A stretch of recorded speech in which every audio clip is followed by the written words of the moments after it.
let's set all the inflation and how it's financially irresponsible aside, right? When you have a one income household, 9 times out of 10, this person is working their ass off to provide for this one income household. So what's going to happen? He's not in the house all the time. So what's going to happen? A woman is going to say, "Oh, I feel like he doesn't treat me like I'm special. He's not addressing my needs."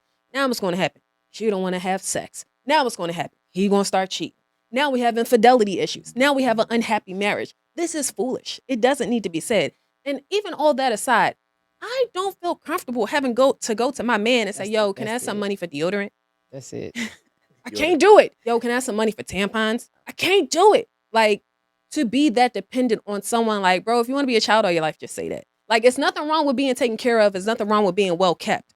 But having your person take care of you, like, just as a one income household is just an ideal that I feel like we don't need anymore. Yeah, I think it's outdated. For the majority, it's not impossible, but So for me, I think that this is okay. I think that one income taking care of the house should be able to take care of everything. However, I personally do not want to be in a position where I have to ask for money, gas money, deodorant money, toilet paper money. You know what I mean? Like, can you pay my copay on my teeth cleaning tomorrow? You know what I mean? Like, just dumb shit, you know? And I think for one, it takes away from your independence, your ability to, because I know a bunch of y'all men hate that word, independence. It takes away from your ability to just be a fully functioning adult. You know, and some people are okay with that, and I'm fine with that. That's your decision. Do you, boo? But for me, in my house, I don't ever want to be in a position, you know, with the exception of like if someone's ill or, you know, where I can't come and go as I please. Yeah. And I can't make certain decisions. And I'm not even saying nothing crazy, but like if I want to go and buy a tomahawk steak tonight at the butcher, you know, like I want to be able to just do that without having to ask for money. Yeah. You know, there's just a certain level of independence that comes with having your own money. And then, like, even when you're building and when you're growing, right? Like, I want the big house with the front yard, the backyard, the stainless steel kitchen, the standalone tub. Like, it's easier for me to obtain that when I have my partner, Right? Without us both figuring out how we going to pay the bills. You know what I mean? So it's like, why not have somebody you can build with, or it's going to make your life easier? Yeah. You know what I think? I think that one income household has become outdated. The moment women have been, you know, crushing the game in jobs and just all types of work, the workforce, right? Women have provided actual results on how capable they are. And with that being said, a man to do so for this time and day is not going to work, because when you pay all the bills, it's really a pay to play to speak type of thing. What do you mean? Like, you got to pay to speak. Like, if I'm covering all the bills, it's a dictatorship more so than a democracy, no matter what, when push comes to shove. Absolutely. Who has the goal? You know what I'm saying? Makes the rules. Yeah. Right? You know what I'm saying? So now with the outspokenness that is now desired from everybody, not just men, but now as men and women, right? A woman wants to come into a home or wants to buy a home and contribute to a home.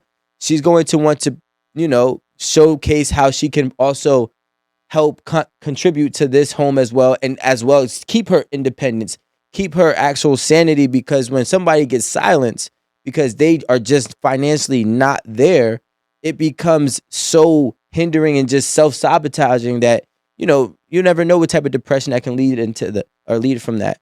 But it has become outdated, and I think that we get into this weird space where we want old rules, right, with the new abilities, and it just doesn't work, right? Because it's like, hey, I don't mind paying for everything, but at the same time, if I pay for everything, it's gonna be my rules. And you're like, well, hey, I don't mind me making my own money, but I don't want to pay for everything, but it has to be my rules too. So now you have a conflict with the boundaries that both people are trying to set. So I think that's when it really became outdated, because it's been proven that it can't work, at least when we're talking about from a Gen Z and moving forward standpoint. The old heads already got it. Their life is already, your 40s, your 50s, your 60s, your shit is already set in stone. Like, it just is what it is. This shit been working for you for 4 decades and ain't nobody changing it. But if you 25, 22, 30 even, shit might be a little bit different. But I feel like that's why we get so much of the same conversations on all the podcasts and all the internet shit, because we're living in a time where we're living differently. It's all changing. We're actually living it. Yeah. We're living. We're literally right in the middle of it, because some people are out here doing this still, and we're finding new ways to like move in relationships this way, and it's just like, oh well, this is right, or nah, this is right. This is how it should be. Yeah. It's a lot because it's happening right now. Especially because think about it, like your parents lived in a very different time and space than how you're living now. Mm-hmm. And how I would live moving forward. Exactly. Mm-hmm. Don't you think it's crippling when you hear, like, I don't know, when I hear a girl say, I want the same marriage my parents had, I'm like, them niggas don't exist and you ain't her. So you can't get it, sweetheart. Let's get on with the times and let's figure out what we can do now, because that is no longer here. It also was super toxic. Like, Thank you. if your granddaddy came home and the food wasn't on the table, your grandma was getting knocked upside the head. Like, so I think we should continue Not literally, to pay y'all. attention. No, literally. Literally. Getting knocked upside. Your grandma was getting knocked upside the head, and your granddaddy had another family across town. So we need to be real and say, yes, those marriages lasted longer because your grandmother didn't have a way out. She had no finances. She had no resources. So we don't want their relationship because it's not sustainable in today's world, because we're smart enough to know how toxic it was. Yeah, and it's all about women's empowerment now, and we found our independence. So shit is definitely like different. So this is the thing. So when things are changing, and we all agree on that, right? But some of us, and I would venture to say that it's typically men, are still looking for certain things in women. So your dad and your grandpa and your great grandfather, they were looking for this very rigid standard of a woman, because nothing has really changed for men over the years. You know what I mean? Like men have been in the position of power. They've been able to make the money. They've been able to have certain jobs. They can have checking accounts, credit cards, so on and so forth. For the most part, everything has changed for women. And so that's why I always say, like, I mean, granted, I know y'all don't want to hear it, but like, you have to give women grace. We just got a say in anything. My grandmother, who is still alive today, at one point could not have a checking account. Mm-hmm. But for my grandfather, who is also still alive today. You know, like my dad's mom, that was her life. And I saw something very different from my mom's mom. She always worked, always kept a job, and I always saw how her marriage was very different. My mom's parents versus my dad's parents. Mm-hmm. Like, it seemed like my dad's parents, very traditional. You know, I would say my grandma was mad as hell all the time because he had his other baby mama, and the other family, but he definitely took care of his family. He definitely took care of his family. Period. I would never take that away from the old school men. Even though they had a second family, their first family took precedence at all time, and they were taken care of. You know, but I feel like she had a different life because she didn't have a voice. You know, whereas because she didn't have money. She left college with my grandfather, you know, so she gave up a lot in order for him to build a certain lifestyle for their family. But then moving forward, it wasn't about their family. It was about the person who had the power in the relationship, you know, and why he had the power. Whereas my mom's mom, if Earl Jobert showed out, she was like, do what you want to do. She stabbed him. She literally stabbed him. I think my grandpa like tried to put his hands on her, and she pretty much said, yeah, never again. Literally. No, seriously. So and you know, and I remember my mom told me at one point, my grandmother, there's like a picture of me, like a little kid. I'm like on a couch, like posted up like this, like a little dress on. That's where he got stabbed? No. I asked my mom, because I didn't notice the area where I took this picture. It wasn't at an auntie's house or it wasn't at my grandparents' house. So I didn't recognize where we were or where I was. And I said, where was this? She was like, oh, that was mama's apartment. I said, apartment? She's like, yeah, you know, they going back and forth. Mama moved out, X, Y, and Z. Yeah. And so I was like, okay. And that just showed me that my grandmother had a certain level of like independence and a certain level of like You ain't finna play with me. exactly, you know. Which makes, honestly, like women, well, see, women get on these internets and they listen to the corny dudes that be talking about women being independent. A man finds a lot of attraction in a woman's independence when they are self-efficient. Yep. Not when their independence becomes self-sufficient. Yeah. Not when the women's independence becomes toxic, combative. That's a whole different type of independence. But when you show that you're self-sufficient, it makes us so much more attracted to you because God forbid if I'm putting this all on the line for you and our family and I die, I know my kids are taken care of. You know what I'm saying? When we fight and you got the ability to walk out and get your own apartment the next day, chill, babe, where you going? Let's work this out. Baby, no. Right? I was just playing. Like that toxic, like we talk about toxic all the time. The only thing that's toxic is when somebody's 100% dependent on somebody.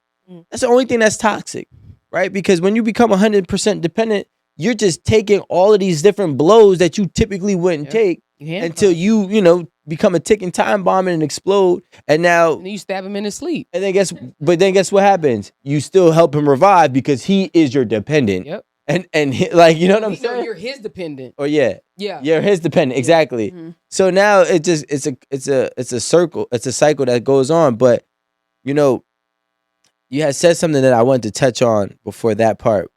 Grandparents. Stabbing? No. That's what I said. Alan just threw me off. There's all this extra I shit. saw it from the corner of my eye too. I was like, what is he doing? Damn, because there was something that was really, really. It was. You're saying if Stabbing a woman came or in. a person is dependent 100% on that person. That was all before that. It was Damn, all. so all the way back. Yeah, I was just taking mental notes, and then Alan's hand just erased it. Just like, The whiteboard. Like whiteboard. I was like, oh shit! I was looking for my notes. What I was gonna say is, I was watching 2 nights ago. Alan Watts is one of the people that I watch a lot and listen to a lot. Just podcast? no, he's long gone. I mean, Oh, okay. but he was basically talking about, I mean, the video is called Trust the Universe, but at one specific part, he was talking about relinquishing power is the most power in itself, right? Because if you are someone who is that person of power, let's say if you're the guy and you are the breadwinner and the woman has nothing, right? You can't even relinquish power. And that's the only time you become corrupted because you don't even have someone to disperse it to. So now, when you don't have someone to disperse the power to, you're dealing with so many problems in every single aspect. Now, if I was able to disperse the power to, my wife or my girlfriend or whomever, and she has the ability and capacity to take care of some said bills or whatnot in this household, now it actually eases me up and I actually still feel more empowered, the fact that I have the ability to give the power, and then makes her feel empowered as well. Because she can now showcase how she can now, contribute to your relationship as well. So like a CEO. Yeah, exactly. And that's exactly what he says. He says every single company relinquishes power to somebody underneath.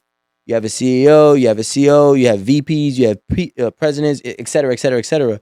So it's exactly a healthy, strong person knows how to relinquish power in the right places with the right people. So then that way they can continue to grow and be what they need to be. But you can never fully be what you're meant to be if you're constantly taking on all of the little stuff as well as the big stuff.